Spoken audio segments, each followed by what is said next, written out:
again, it's Kennard Vernon Stewart here for the podcast. It's game day as Auburn is set to play South Carolina over in Columbia, South Carolina. That game at 12 o'clock p.m. on ESPN or 11 o'clock, depending on what time zone you're in. If you're Central, it's 11 o'clock. Go ahead and like the video, comment, and subscribe to Vernon Speaks Sports Auburn. And as always, it's great to be an Auburn Tiger War Eagle. So we're going to talk about a few keys to victory for the Auburn Tigers as we approach game day.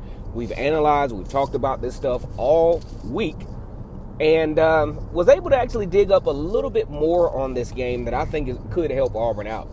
One thing that South Carolina does do a halfway decent job of is they do protect the football.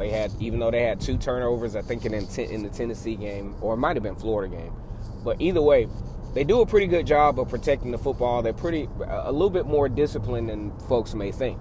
I think in order for Auburn to cover my spread, which I thought was 28, Auburn should win this game 28-14. I think Auburn has to get a takeaway, and they have to get a takeaway early. I think they really need to force some turnovers against South Carolina, maybe at least a fumble or a pick six or something like that to break this game open. I think South Carolina has a very disciplined football team. They're very physical.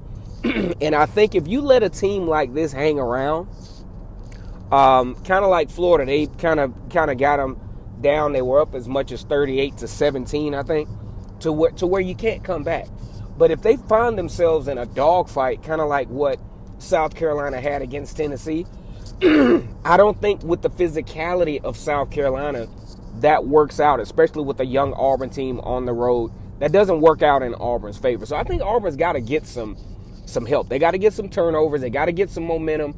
And let's just say, once you get a lead, you got to keep it. Auburn jumped up to a 17-0 lead against Arkansas. But because of, in my opinion, lack of focus and lack of discipline and just missed assignments on defense, allowed Arkansas to get back into that football game, and it almost cost them. Arkansas took the lead late, 28-27, and a lot of crazy, funky stuff happening down the stretch there. But Auburn narrowly escapes, and luckily so, because you want to improve having gotten a win versus, trying to rebound from a loss, especially with a young team, young inexperienced team like Auburn has. So I think Auburn is going to have to really be more opportunistic, kind of like how they were against Kentucky, where they forced some turnovers, really flipped some field position because of that. And I think that could be a really good thing.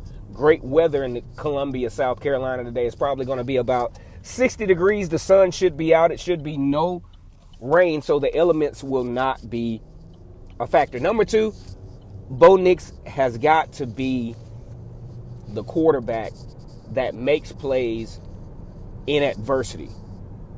One thing I've noticed about Bo Nix, he does do this, but in my opinion, just not all. You can't trust him to do it as often as you would like for him to.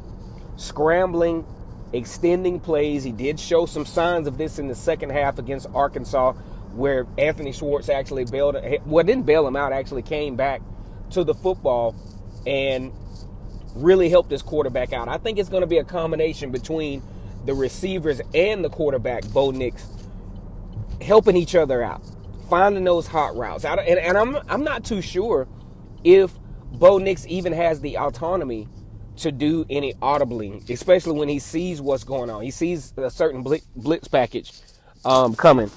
And does he have the autonomy to check out of the play?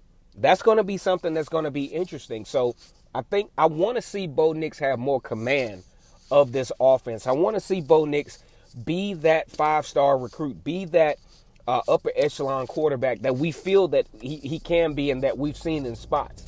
And until he can do that, then it's going to be question after question every week. Is he the guy? Is he the guy? Why does Grant Loy have his helmet on? You know what I'm saying? Instead of the jacket. Are they trying to put Grant Loy in? That's a whole different video. Last but not least, continuing to impose their will at the running game. I think Auburn has found something with DJ Williams and Tank Bigsby.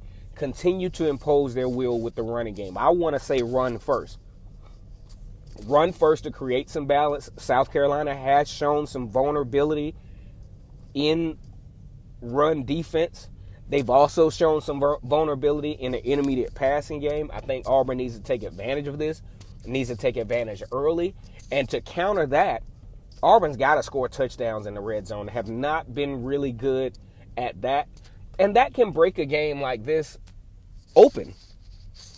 You know, because if you even look at the Arkansas game, if Auburn's able to score touchdowns in the red zone, that game is not close. It doesn't come down to Bo Nix spiking the ball backwards. All right, guys. Well, that's my time here. Probably will do a live stream after the football game.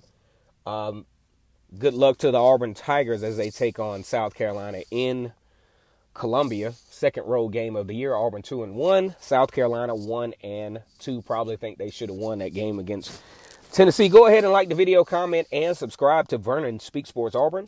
And as always, it's great to be an Auburn Tiger, War Eagle.